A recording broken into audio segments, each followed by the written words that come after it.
record button now. And thank you all for clicking whatever buttons Zoom asks you to click. The thank you for the recording button. And I'm so happy to send it over to the wonderful, almost doctor. Sending you over to my wonderful friend. Thank you, Mariella, for leading us today. Thank you, Brian. So yeah, let's practice together. If you like to keep your camera on or off, I invite you to do whatever makes you feel comfortable and safe.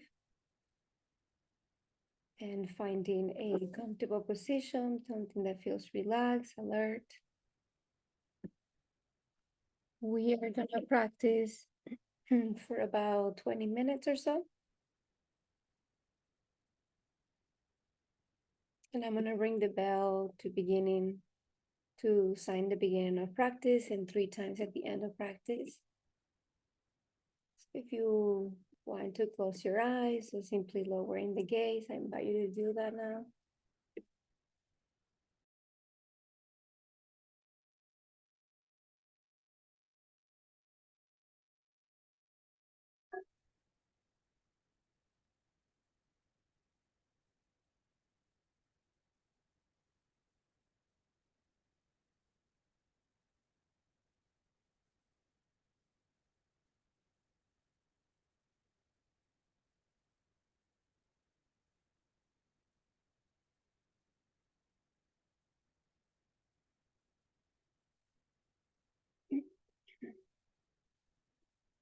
So I'd like to invite you to start by taking a couple of deeper breaths.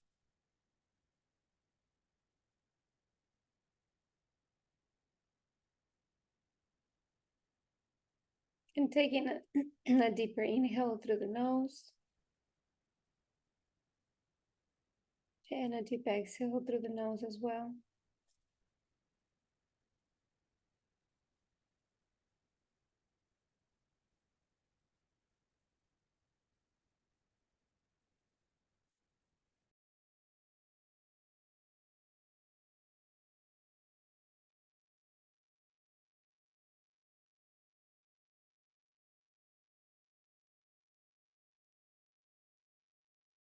Bringing all of your awareness to this moment, to the present moment.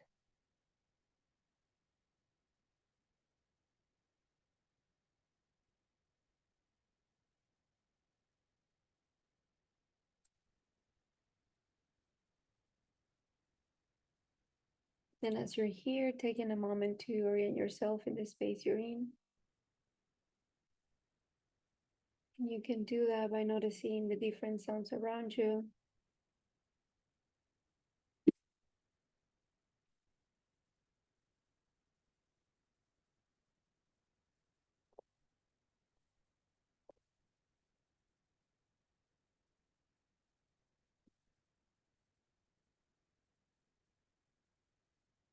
Noticing smells.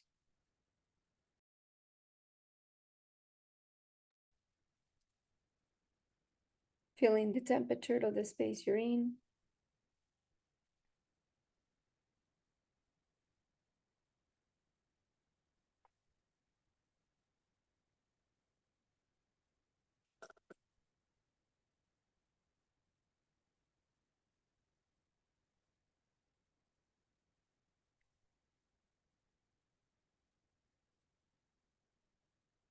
And bringing awareness to sensations in the body.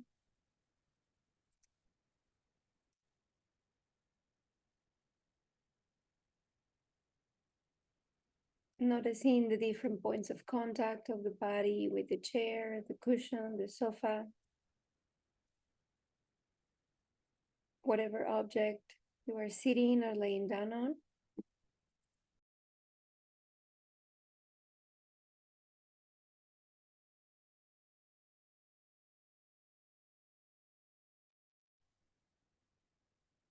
Noticing sensations in the back.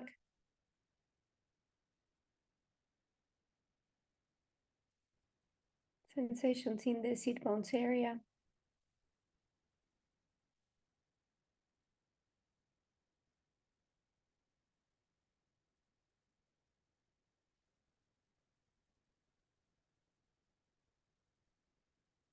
feeling the contact of the feet with the ground.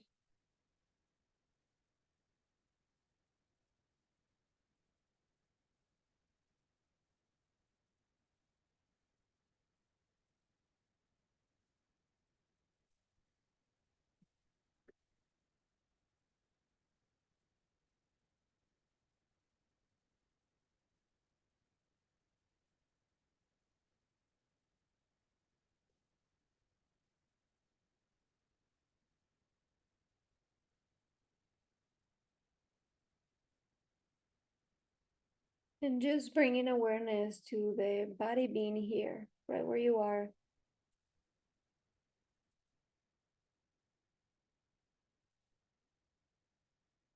And for the next few moments, just sitting here, being present with what's here in this moment.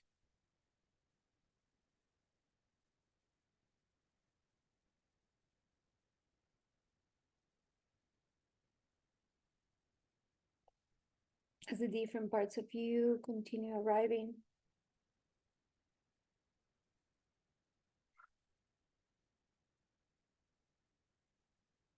Taking a moment to acknowledge what's present with you in this moment.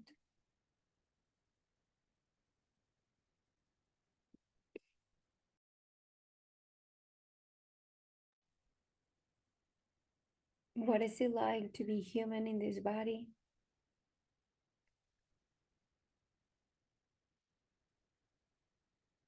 And taking a moment to recognize what's here, to acknowledge, and also to the best of your abilities, allow what's here to be here.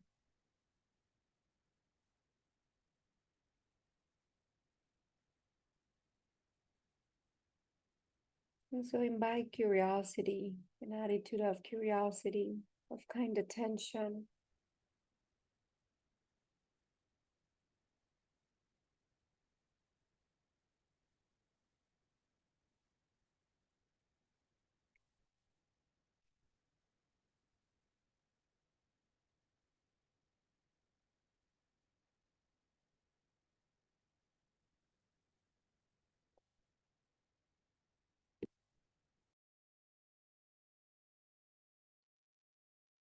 As you notice what's here in this body, you may also notice the presence of the breath in the body.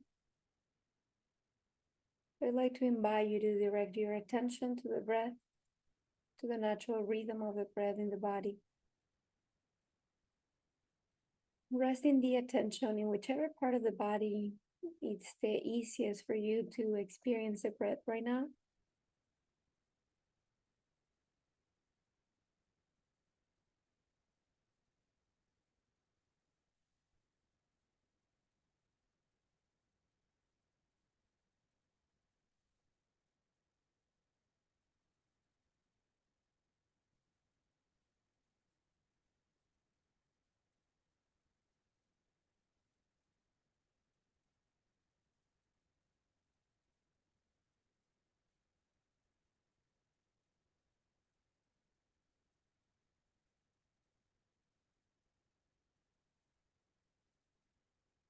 And notice the different characteristics of the breath.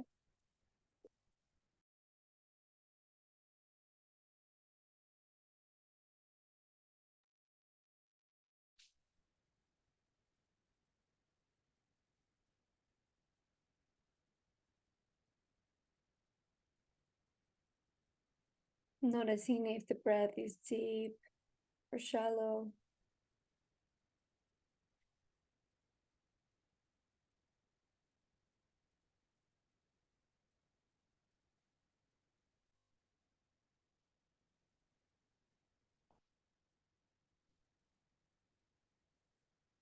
Also noticing how you don't need to make the breath happen. The body knows how to breathe.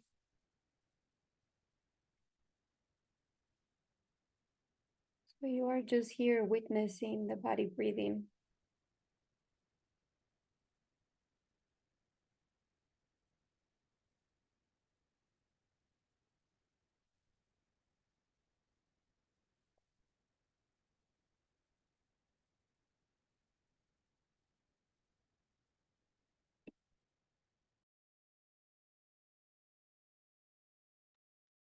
And really dropping the attention in the felt sense, really experiencing the breath, not thinking about the breath, but really feeling the breath in the body.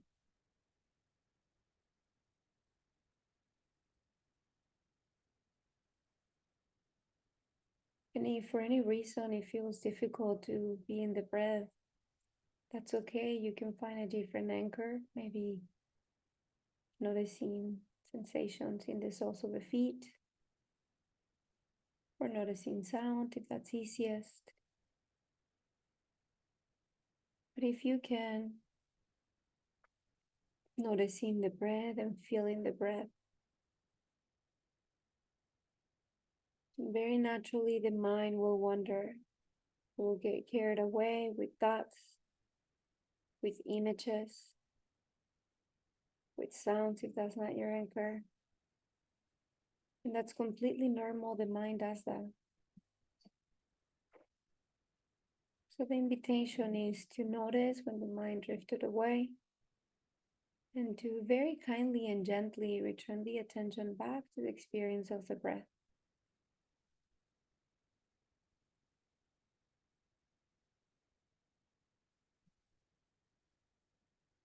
See if you can feel the aliveness of this moment with each breath.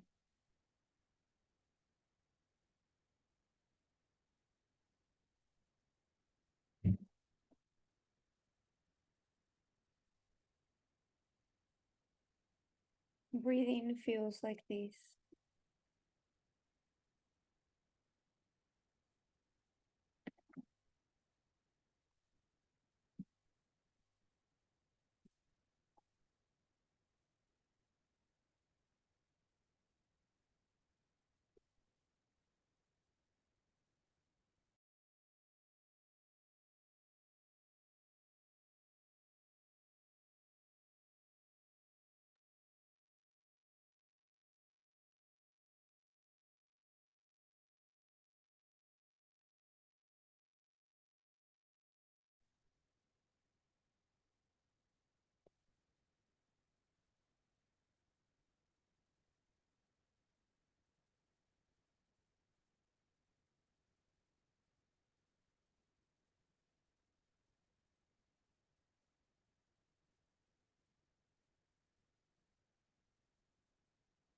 And perhaps the attention is a little bit more settled by now. So I would like to invite you to expand the attention now to other sensations in the body.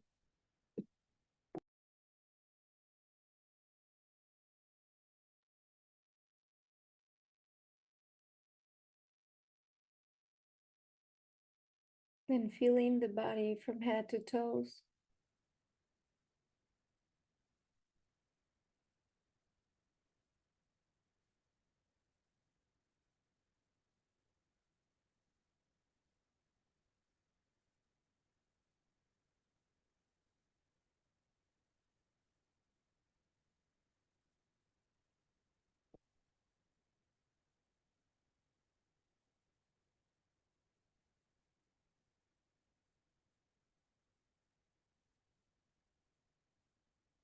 And once again, taking a moment to acknowledge what's here with you in this moment.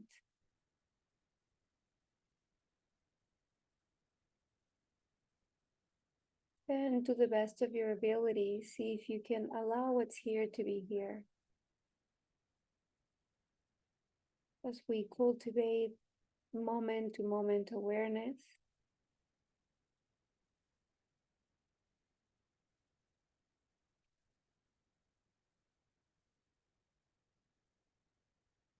we incline the mind to allow what's here to be here.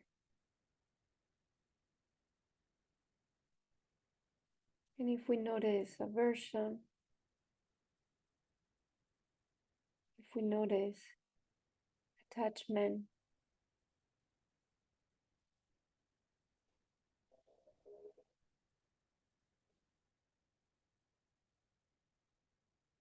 we can acknowledge that. And also incline the mind towards acceptance, towards allowing of the moment.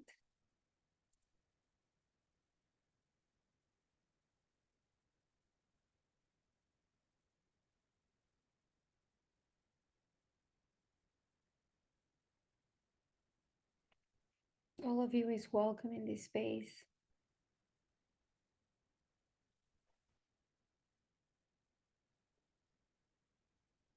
The different sensations, unpleasant and unpleasant.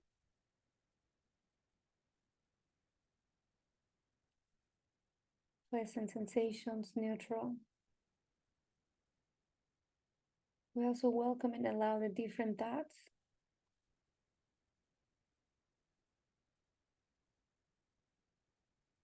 emotions.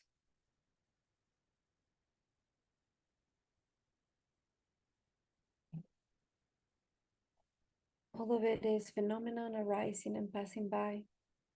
It's impermanent. It keeps changing.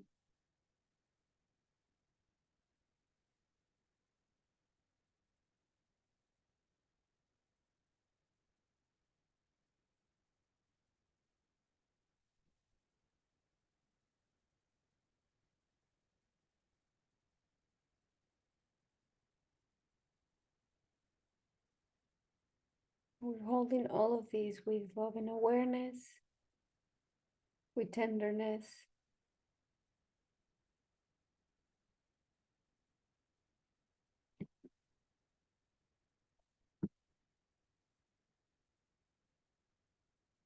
And if you notice judgment, resistance, that's okay. This is what's here right now. And see if you can not resist the resistance, not judge the judgment, but welcome it as an experience that is arising and passing by.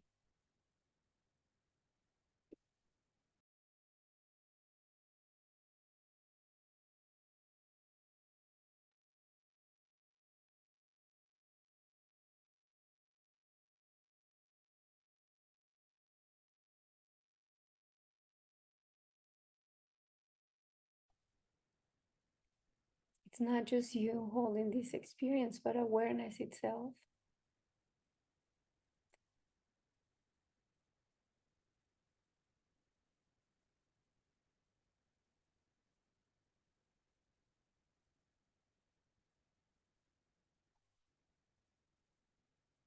I'd like to invite you now to bring attention to the heart space and acknowledge the different emotions that are present right now.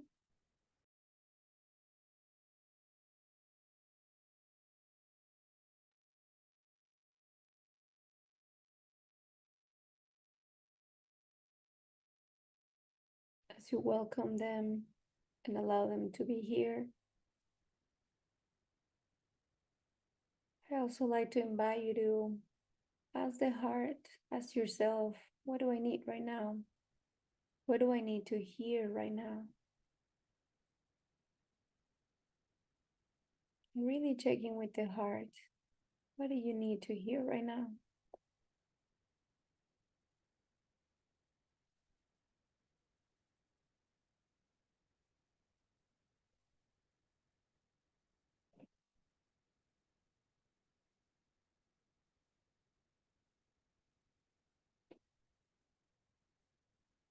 I like to invite you to offer that to yourself. Whatever you need to hear, say that to yourself.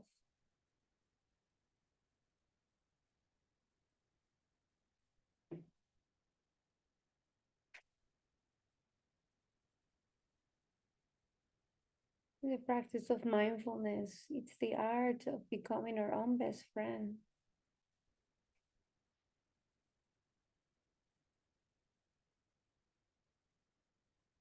But perhaps in this moment you can offer a phrase, a word of support,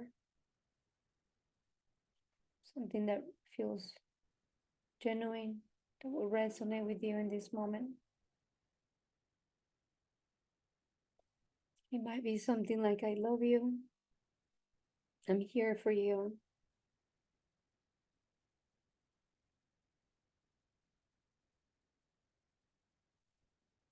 Everything is going to be okay. I'm not going to abandon you. Whatever resonates for you. And notice how the heart feels as you offer that to yourself.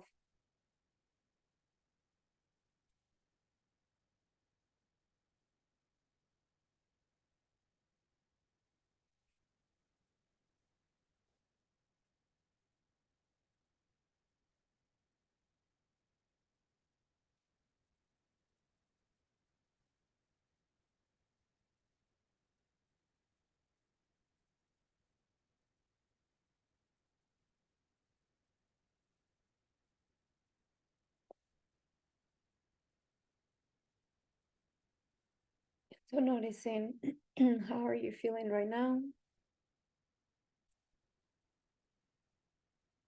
Notice if anything has changed from beginning of practice to now.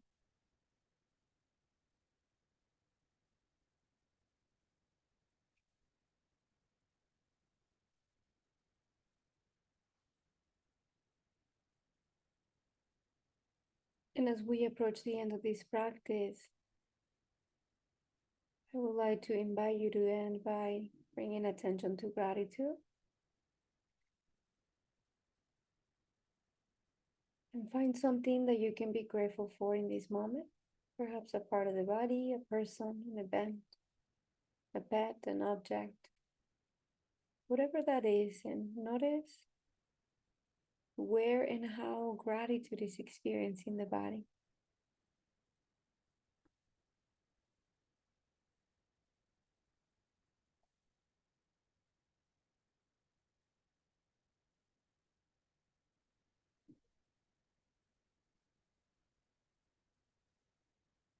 And also take a moment and find gratitude for yourself for having made the time to be here, for having gifted this time to yourself to be with you in this way. Could have been doing something completely different, but you chose to be here.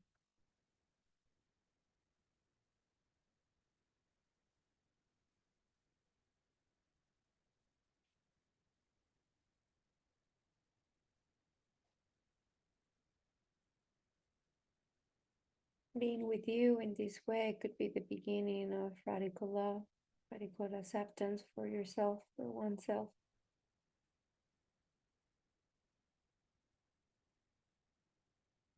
And it could also be the beginning of being our own best friend. As we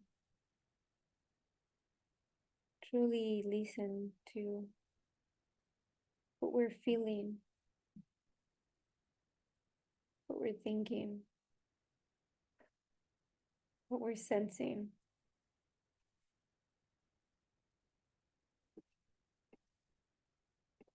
So I'd like to invite you to see if you can continue bringing these qualities of attention, this moment to moment awareness that is curious and kind and non judgmental, and make the rest of your day a continuation of your practice.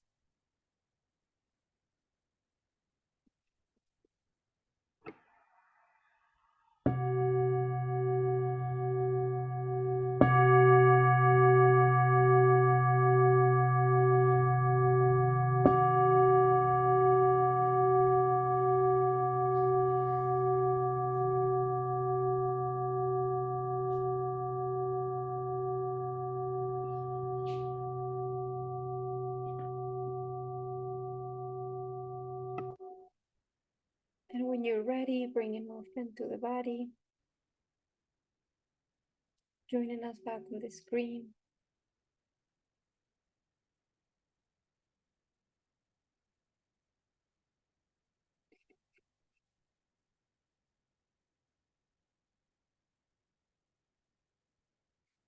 Thank you all for your practice, for being here. Pass it on to Brian to come and share with us such an awesome topic. Thank you, Mariella. And thank you, Brian, for being our guest speaker today. Oh, thank you. Wait, Marielle, I thought you were presenting today. No, I'm just kidding. That's not funny, by the way. Today, Little, little, I want to hear what you have to say. You oh, have okay. a wisdom to share with us. Oh my goodness. Well, thank you. It's so good to, well, thank you for leading us and I'm so glad that we could all sit together. It's such a friendly thing, such a intimate thing, and a safe thing when facilitated in such a loving way. So thank you, Mariella, that I got to practice connection. Yeah, yeah. And thank goodness that for those of us that struggle to meditate alone, I do. Thank goodness that meditating with others, sure, in person and over Zoom. It really makes it easier for me. And I know I'm not the only one that meditating with others makes it easier. Because as I've learned from you, Mariella, um, it's simple, but it's not easy. Very simple and not easy. So thank you, Mariella, for your facilitation and for being awesome. Today's talk is about Mariella. I'll be talking about how amazing she is. Oh, no. Okay, let's get serious. Enough jokes. So I am really glad to be sharing today on this topic of awe and wonder and the sacred. And I'll talk for about 20 minutes, and then at the top of the hour, I will I will stop. Okay, let me just share my screen here. Okay, share screen. Boom. Okay, the slideshow. Okay, just wait for it to click over. There we go. Perfect. Okay. So, feels like I'm in school all of a sudden. So, my name is Brian, and I'd like to give my book report is on Catcher in the Rye. But I am really glad to be sharing on this topic. And there is a connection to our group where, we, as we were saying before, in our uh, group here, this mindfulness and deep suffering practice group and affinity group, where we all sit with our suffering and sit with our deep suffering.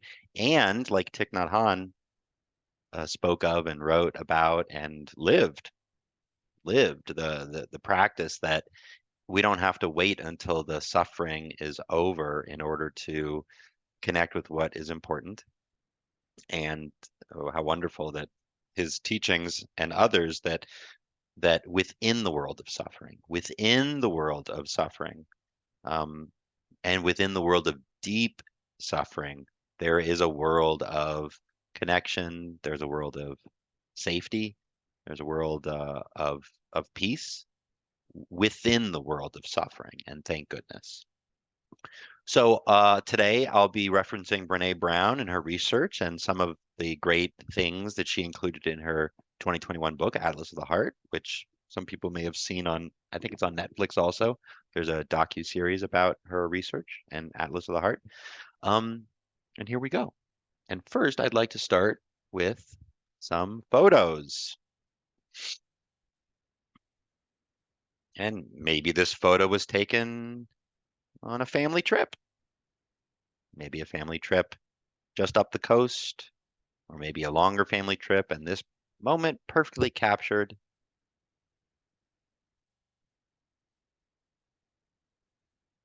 quite a moment. And I'm sure humans would find this to be captivating. I certainly do. And maybe so do these cuties. There is something mesmerizing about the ocean for all of us.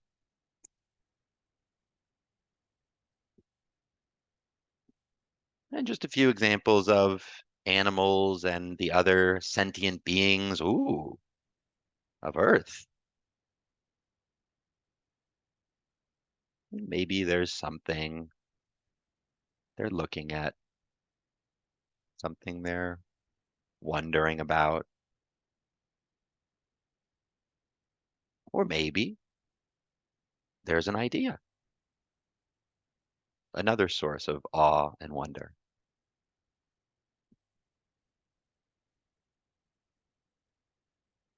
Oh my. So even inside a living room and a television,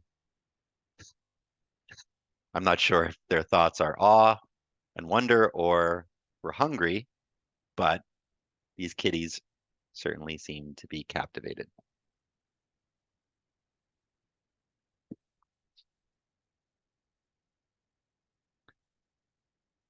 And laughter and wonder and delight.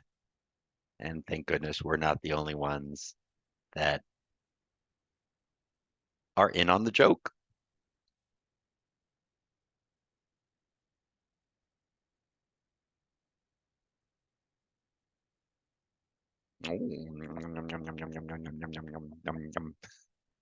And even creatures big and small find all kinds of sweet things.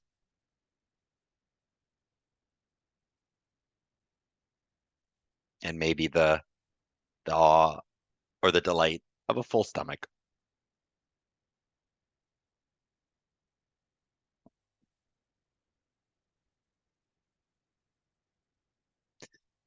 Just the other day, I think I heard someone talking about how children are born perfect and there is and kids have this perfect cleverness. They before they learn that they're not supposed to sing in the market or whistle inside a library. And there's a sense of play and wonder and awe and dance. It's true.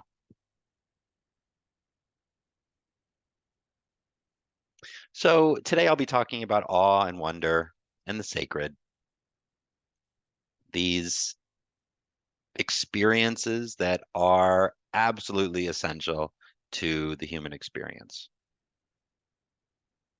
For sure, wonder and awe, they fuel our passion for trying to know more about this planet and this life. Our ancestors would look up at the moon. You know, we can't look up at the moon during the daytime, and the moon is really sunny during the daytime. Ah, but we can look up at the moon at nighttime. Oh, wait, they're two different things. There's the sun and the moon. There's so much in this world that fuels our passion for exploration and learning and curiosity and adventure. And it turns out, and again, I'll be referencing some research and some studies, and it turns out that awe and wonder, there's plenty of overlap. We'll talk a little bit about some of the differences in a bit, but awe and wonder are often experienced in certain settings and at certain times. And absolutely, one of the biggest sources and sparks that ignite awe and wonder, nature. And I don't know about you, but I would love to walk around and roll around and lay down in, and I'd probably have to take some Sudafed or Claritin or Allegra beforehand, but I would love to I would love to roll down those hills, giggling the whole time. So awe and wonder are experienced in response to nature and absolutely also with art. And we've been drawing and sketching and noodling, doodling on cave walls. My understanding that one of the first drawings that we still have was uh, a handprint on the cave wall, right? And it's believed, maybe hypothesized, that there was this dirt or kind of colored dirt, and then someone put their hand and they put it in their mouth and chew it up, yum, yum, yum, yum, dirt, ew, and then put their hand on the wall and then spit the red dirt onto the wall where their hand is, and then move their hand away. Handprint. And from there, we have all kinds of art. And the awe and the wonder before the internet, before the printing press. And we've all been trying to understand this world and document it, figure it out. What is this love? What is this feeling? And what does this feel like? And maybe the artists are those who can straddle the space between life and death or love and hate and all these dualities. And the artists, they embrace that uncertainty. And maybe they are sharpened by that uncertainty.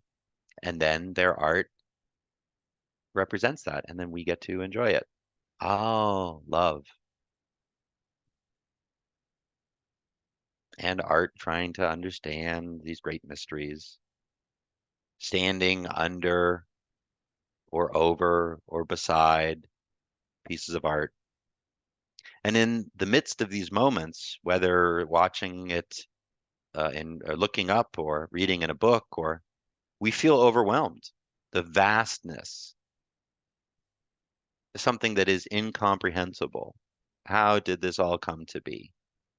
It's almost like witnessing that which cannot be true. It doesn't, yeah. And art and music, a great source of awe and wonder. And how is it possible? Seeing and hearing things that we didn't think possible to feel, and how art moves through us.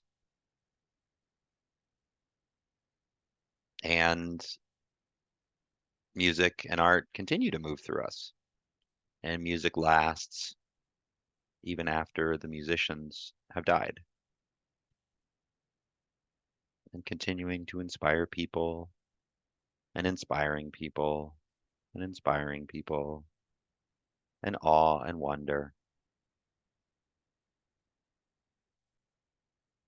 And sometimes we feel quite small in comparison. And sometimes we feel like we're up for the challenge.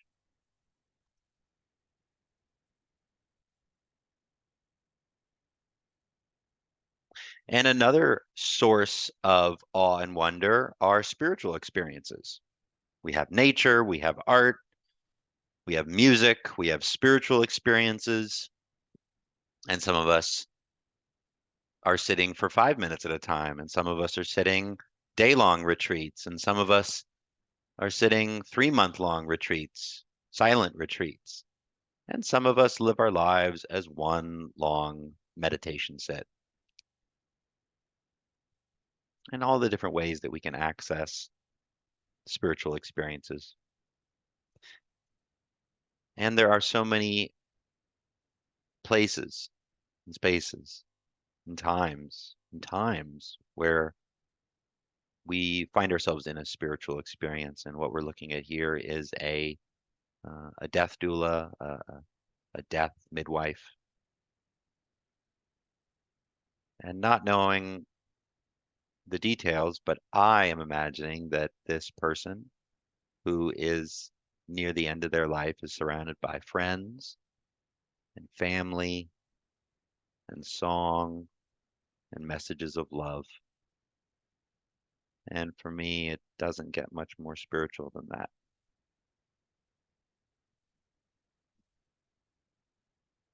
And finally, the last category of things that create and spark awe and wonder are ideas. And this is a pretty good one. This is a pretty good one too. Although even though man, it should be human, but I guess that's when he was writing at the time. Nothing is unchangeable but the inherent and unalienable rights of all people. And we find these truths to be self-evident, that all people are created equal. And this idea created all kinds of sparks of awe and wonder around the world, just as our revolution was inspired by other ideas elsewhere. And quite an idea. So, just a few words about the difference between awe and wonder. And perhaps you have noticed in your own life or in this presentation so far that there's lots of overlap between awe and wonder, and you are correct.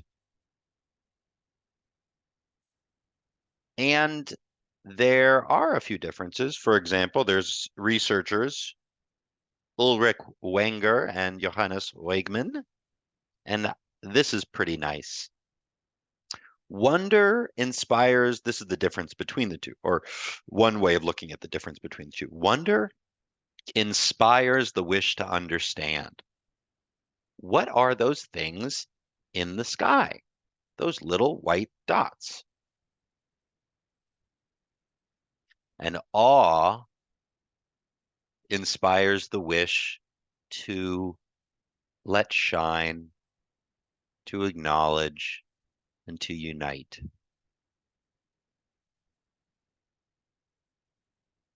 And this feeling of awe, and perhaps you've had this recently, maybe even today or recently, when we experience awe, we often want to stand back and just observe and provide a stage for whatever is happening to shine.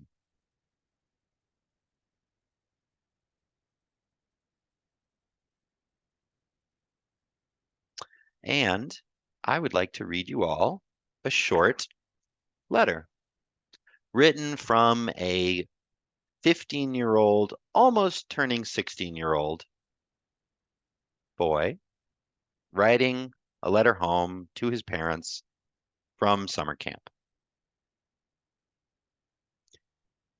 Dear Mom and Dad, I hope you are both doing well. I couldn't wait to share with you the most amazing experience I had at Sleepaway Summer Camp. It was beyond anything I could have imagined. From the moment I arrived, I felt a rush of excitement and anticipation. I met so many new friends who made me feel welcome and included.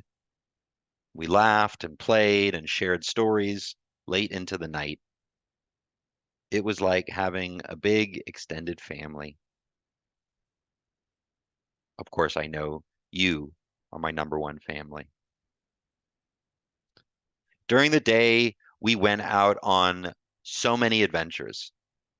We went hiking through towering mountains, swam in crystal clear lakes, and even conquered a challenging rock climbing wall.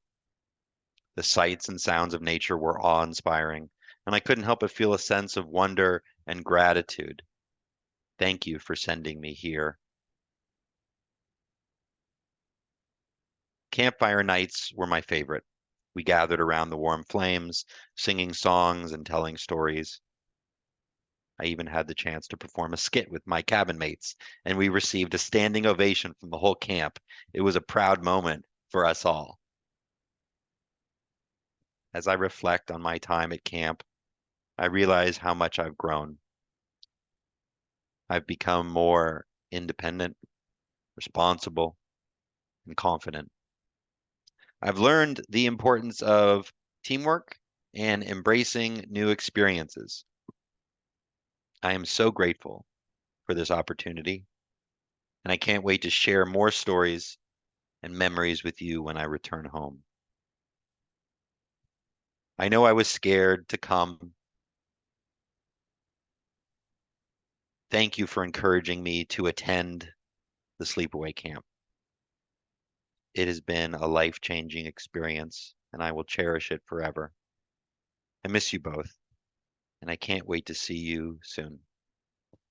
Love, Kevin.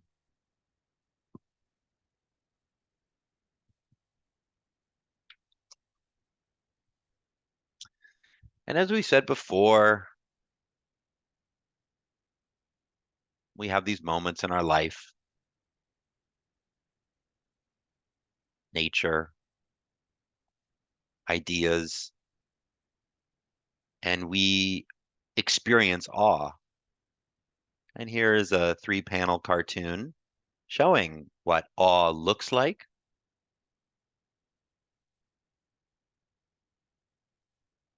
how it feels,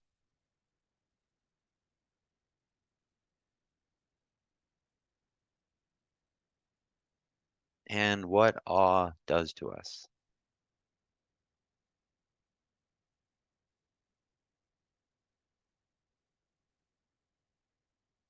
And likewise, wonder.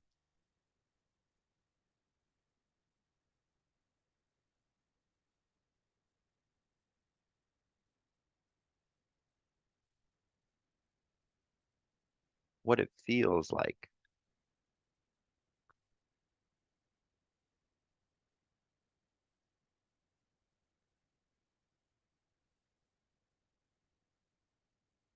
And what wonder does to us.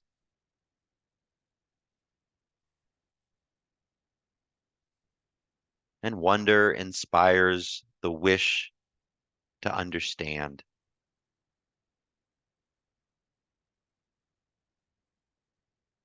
So finally, I'd like to conclude with a few comments about the sacred. And sacred is very subjective, very personal, and absolutely varies across different cultures and religions and belief systems.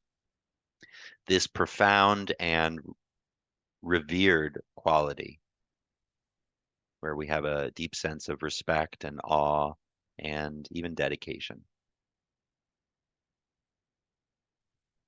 And what would a mindfulness presentation be like without a Rumi quote?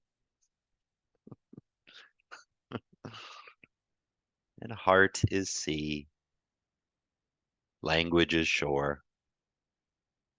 Whatever sea includes will hit the shore.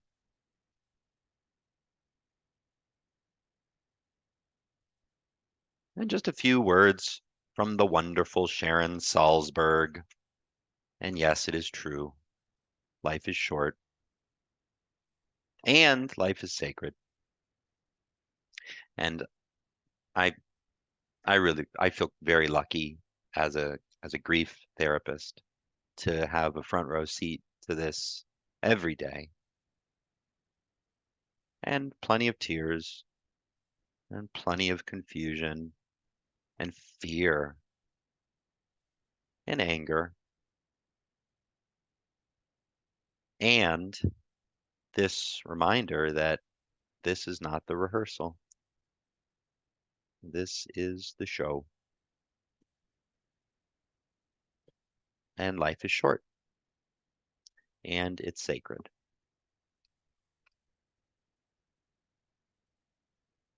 And this good looking chap is the amazing actor.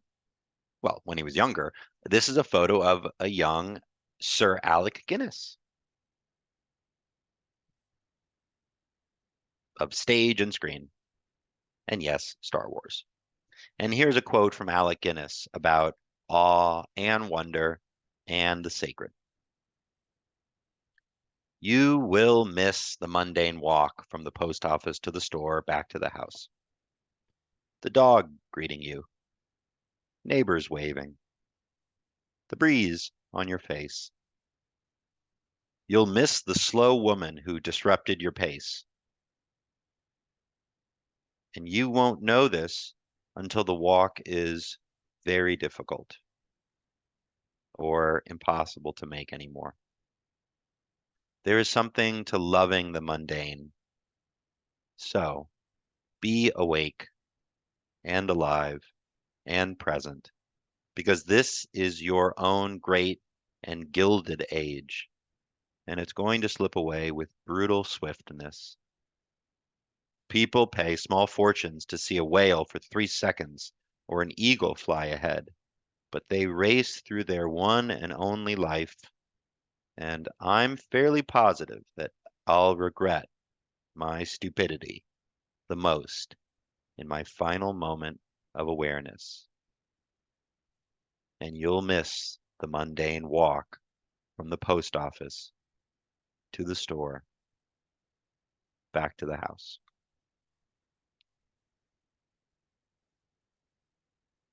And a closing haiku about life and death and love. Mortals, mortal souls embrace sacred dance of life and death, love's eternal flame. And closing, as we often close here, maybe the most important thing of all, connection. Connection with other people, some of whom are still alive and present with us, and many who are not, and we are still connected to them. Connected to ourselves,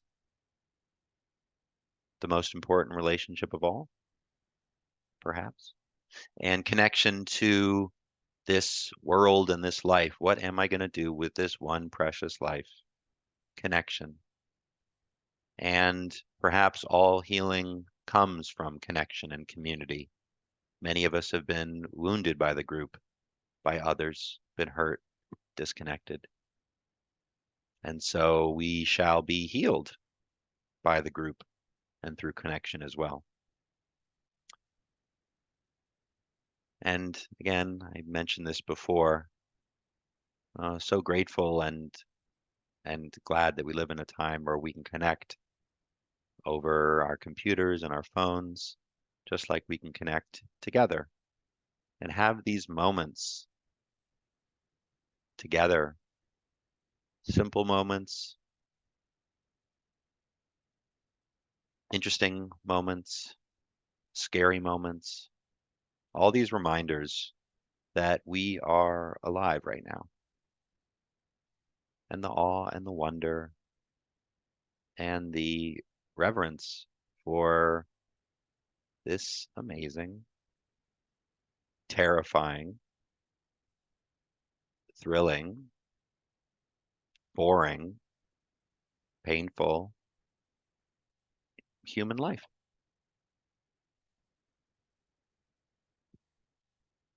And as they used to say with the Looney Tunes, that's all, folks. Let me turn off the recording.